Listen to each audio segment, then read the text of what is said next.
दिल मेरा तूने तोड़ा क्यों, बिछड़ा होने मुझे छोड़ा क्यों, बिछड़ा होने मुझे छोड़ा क्यों। दिल मेरा तूने तोड़ा क्यों, बिछड़ा होने मुझे छोड़ा क्यों।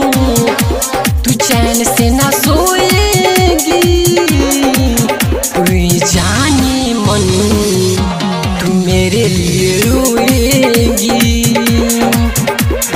बेवफा सनम, तू मेरे लिए रोएगी।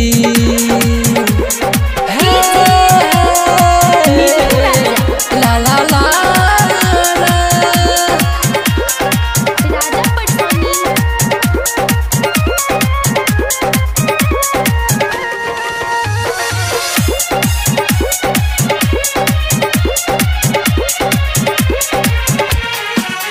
मैंने तुझसे किया था मोहब्बत, तूने तोड़ दिया दिल की चाहत। बिना तेरे में जाने तमन्ना, कहीं दिल को आए ना रौनक।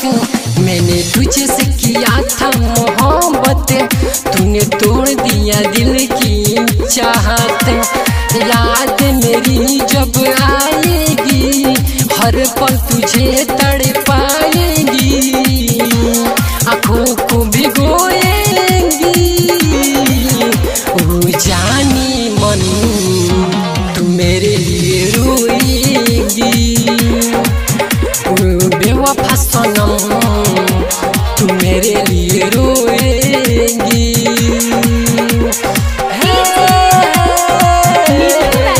ला ला ला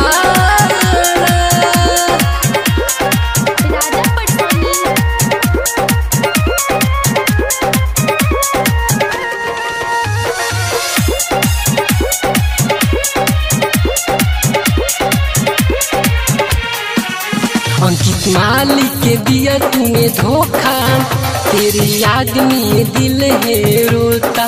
गुरजू बिहारी के तूने बेवफा, पल भर में तोड़ा भरोसा।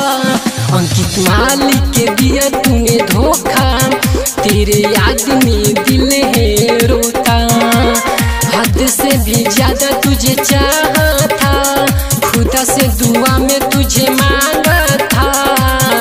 तू चैन से न सोएगी ओ जाने मन, तू मेरे लिए रोएगी ओ बेवफा सनम,